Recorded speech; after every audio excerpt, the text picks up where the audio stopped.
Hey, you wonderful weirdos. Welcome back to another comic book review. I'm Pocan Joe. This is my comics, and this is an ugly shirt that my wife got me on sale at JCPenney's. Oh no! Let's just jump into the first book. First up on the list, we got DC's Multiverses. So this is apparently based off of a video game. I didn't know that until like just a few minutes before I was going to do this comic book review.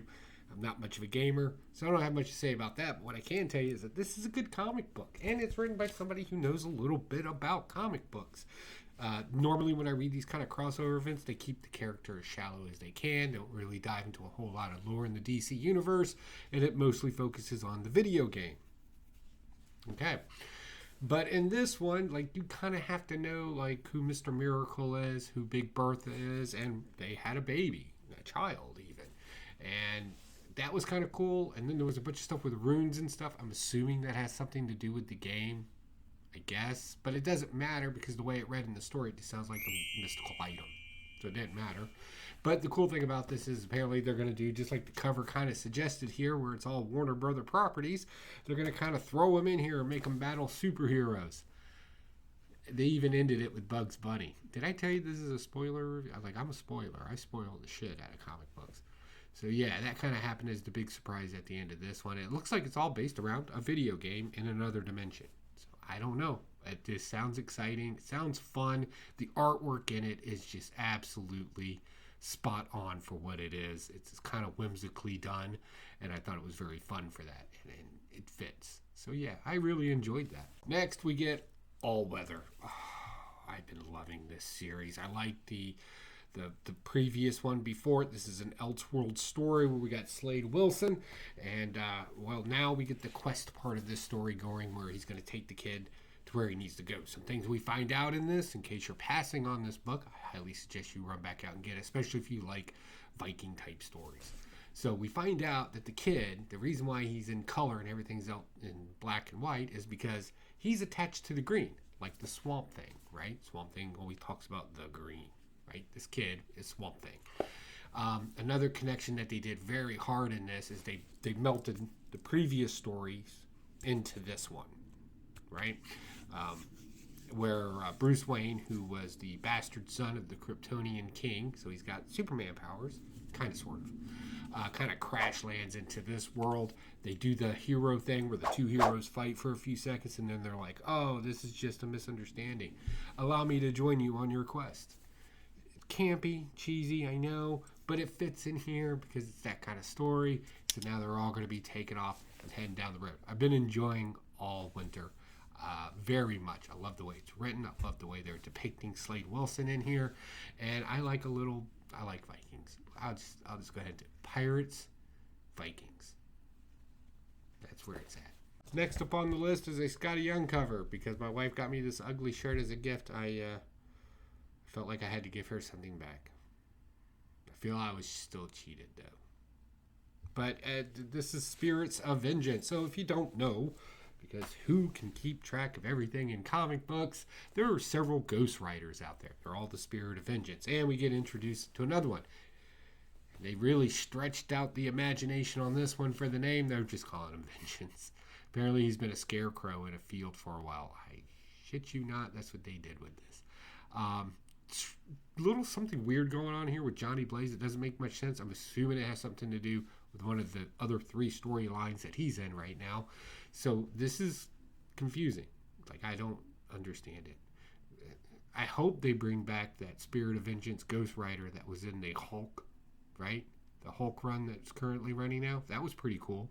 I know they got like the Native American one, Danny Ketch, and Johnny Blaze, and God knows, like, I think there's one for $20.99 too. It's too much for me, and the story just kind of assumes that you already know all this happens. So yeah, this is going to be a hard pass for me. All right, so next is going to be kind of a weird one. We got this Deathlock story. So if you don't know, Deathlock is a Marvel character who's been kind of in and out. He's kind of more of a MacGuffin than he is a character. You just kind of use him when you need him in certain storylines. He's had armies that are all just like him. They've been part of like a time cop thing that wasn't the TVA but was the TVA. all kinds of stuff. And this one, they're kind of relaunching him. And what this first book is really not that important unless you don't know who Deathlok is and you need his origin story to kind of make it make sense. They updated a little bit from the original, but basically it's a dead guy that's being animated by robot parts. He's got a robot in his head that talks to him, right? He's kind of like he's he's an 80s version of Terminator, because Terminator was super sophisticated for its time. It's about the best way you can put that. Or a janky RoboCop. Anyway, so in this story, we kind of get a relaunch of him. Of course, the person that kind of made him into the monster that he is, right? It's a Frankenstein story, right? He wants to kill his creator, if you will. And this is a dystopian future in another dimension. I should mention that too, because it's going to sound weird in a second. So he meets up with somebody who he knows is going to double cross him, and it was somebody that kind of invented some of his parts to go meet Riker, to go get him. And then she double crosses Riker. She's a double crosser. She did it twice. Double. Right? And it was dumb. Like, the story was dumb. She's all robot parts, too. I think there was a joke going around in some of the chat boards, or maybe they were serious, that his name being Deathlok, they were calling her Death Locket. It's a horrible joke, but it is what it is. But the interesting part that happened in here is the last few pages, he gets kind of warped out before a bomb goes off, and he gets put at the feet of Doctor Doom, who welcomes him. Doctor Doom saves him. And if it's the Doctor Doom that's in the current canon right now, that we're in right now, he's like the all-powerful Doctor Strange, took the place of Doctor Strange because he took his magic. Because of the consequences from a previous story. Good stuff. You could be part of that if you read the last one. If you didn't, I don't know what to tell you. You're going to be one of those guys that complains a lot. Or girl, whatever. Just don't buy this shirt. Anyway, so... yeah, so now he's going to be working for Doctor Doom, it looks like. Looks like there's big plans coming with Doctor Doom. I sure hope so, because there's a movie coming out. More movie news and trailers and everything else coming out, so going to pump up the sales in the comic books. So this next one, Tin Can Society. Folks, I keep recommending books to you out there. I don't think somebody, like, I don't want to be that guy that says, I was one of the first. I don't want to be that guy. But I distinctly remember ranting and raving about things like Middle West and how great that was. And but that very first issue, that very first Wednesday, and I just kept talking about it, and we ran down that train together here on the channel. We followed that all the way to the end. And there's been a few other cases, but that's the one that kind of sticks in my head, because the Tin Can Society is not only my pick of the week. This is just a delight to read, and you get something other than just campy kid story. So this kind of, think of this as the movie Lean On Me, right? Think of Iron Man, and probably a couple other things you can associate it with. The basic story of this is somebody has spinal bifida. If you don't know what that is, basically it jacks you up from walking, makes things easily break, puts you in the worst case scenario.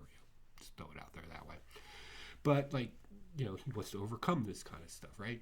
Gets moved to a new school, makes a few friends. They call themselves the Tin Can Society because all the things that he can't eat because of his disability, he likes to take anyway. He grew up in I'm assuming he was adopted. It doesn't really specify, foster child adoption, but it's one of them.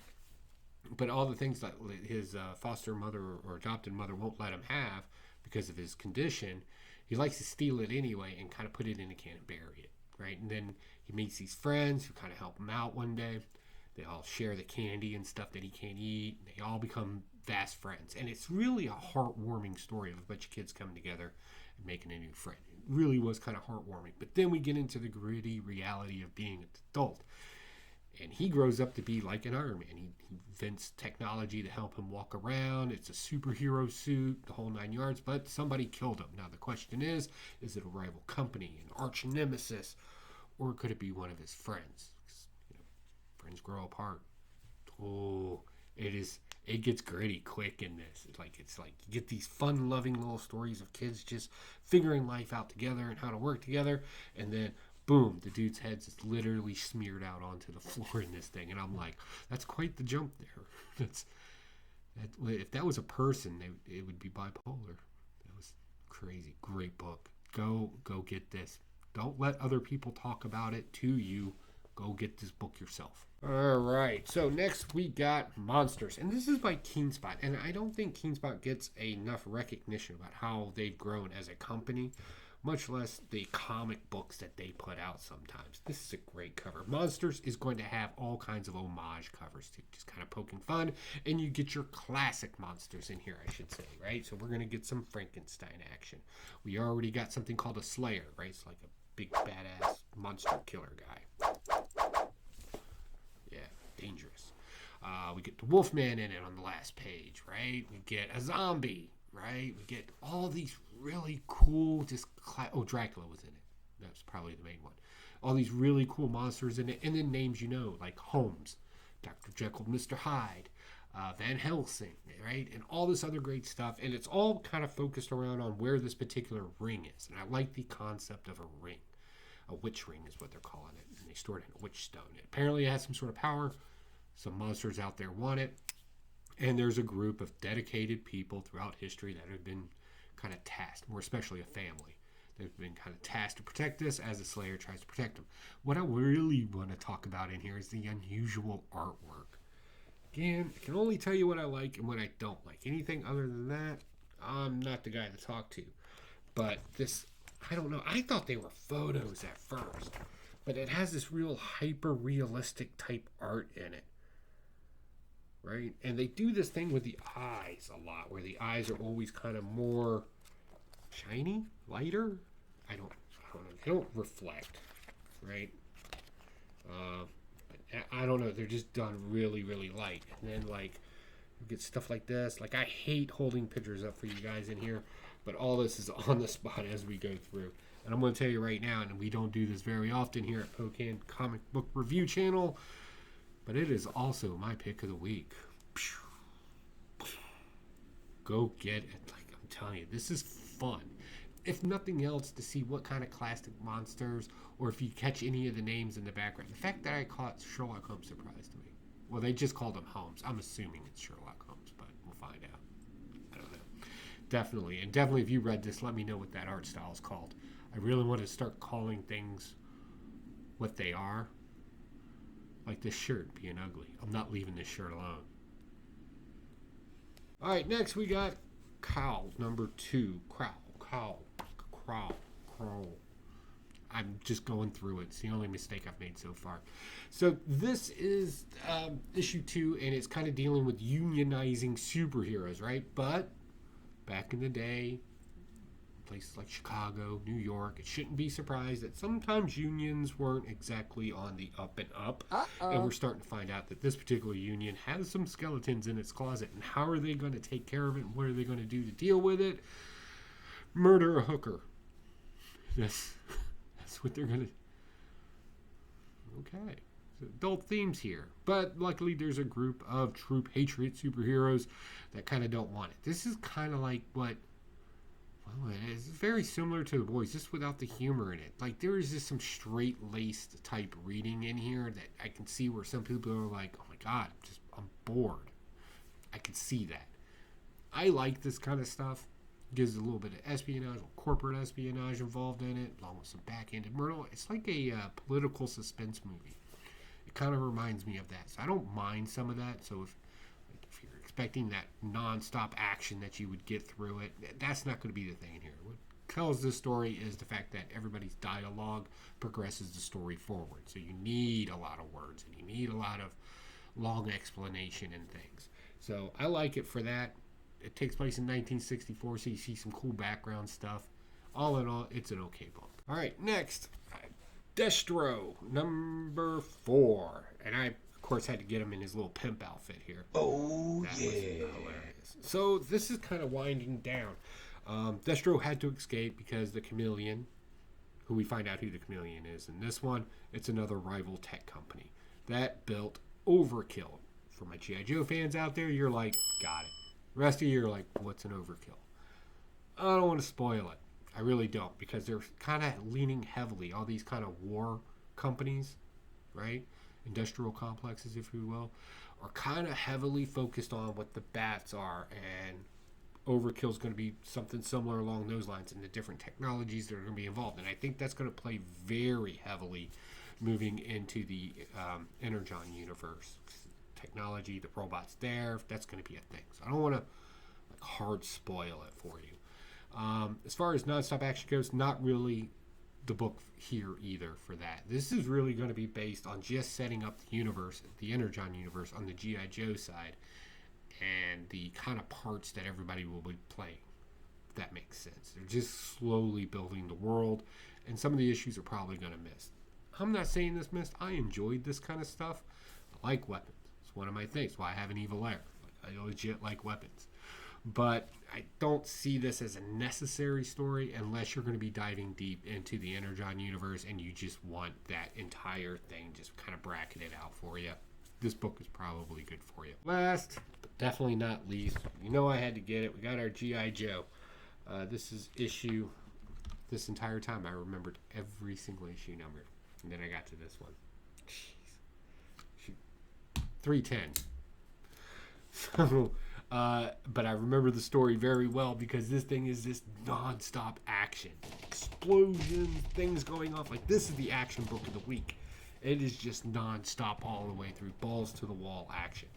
So we got Serpentor's monster zombie enhanced beings attacking Springfield. Springfield is where Cobra Commander lives, and all the Cobra soldiers are just fighting right back, and you can see all the ones that you remember as a kid, right? Great stuff.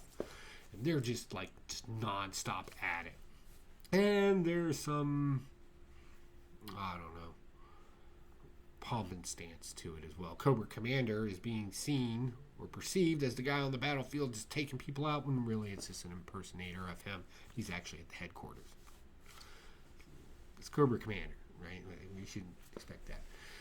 Serpentor kind of likes the way the battle's going. He's sending over some more of his enhanced soldiers, and he jumps up into a plane to go take care of business himself. Serpentor, he likes being in the front line, especially if he thinks he's winning, but they're all being drawn into a kill zone where Cobra Commander's got a trap waiting for everybody. That's not going to be good in the next issue. That's going to be devastating. Kind of the outside stories to everything. The Joe team that was did a little sneak and peek over on Cobra Island to find out what Serpentor was up to. Well, they tried to escape, but then Serpentor saw him, lit that boat up. Luckily, most people survived because Cobra and G.I. Joe cannot hit a target to save them. They're like the stormtroopers, right? They just can't kill anything. They just shoot at each other. But regardless. And the two teams, the Dreadnoks that were in Springfield, well, Baroness took 2 to the chest and one's a sucking chest wound. There's a joke in there someplace. I'm not gonna go there. I'll let you go there. Let me know in the comments. That's gonna be adult themed. So anyway, and of course the G.I. Joe Ninja team is there too. They have to kind of team up with the Dreadnoks to get Baroness to help. Hopefully they don't kill her. It would be horrible. All right, so that's it. That's my comic book haul and review for this week. Definitely let me know what you read. What'd you think about some of these? And, of course, what I'm missing. I always like to read a good story. Definitely let me know. And I'm going to lead y'all out of here with a Coffee Brand coffee. That's right. I got Coffee Brand coffee. It's a real coffee company. Tons of flavors. We just don't want to spend a whole lot of time trying to name them. We just make it simple for you. Check it out down below. And watch this. Check this out. Other than that, I got nothing else. I'll talk to you all later. Hey, what's going on, folks? This is your boy Pocan Joe to talk to you about Coffee Brand Coffee. We serve people that are tired of gimmicky advertising and branded companies that want to lecture you. At Coffee Brand Coffee, all we want to do is serve you freshly roasted coffee wherever you're at, whenever you want it. Consider Coffee Brand Coffee. Check us out, check our reviews out, and use promo code POCANJOE or the link down in the description to save yourself some money. Give me the opportunity to get you a delicious cup of coffee.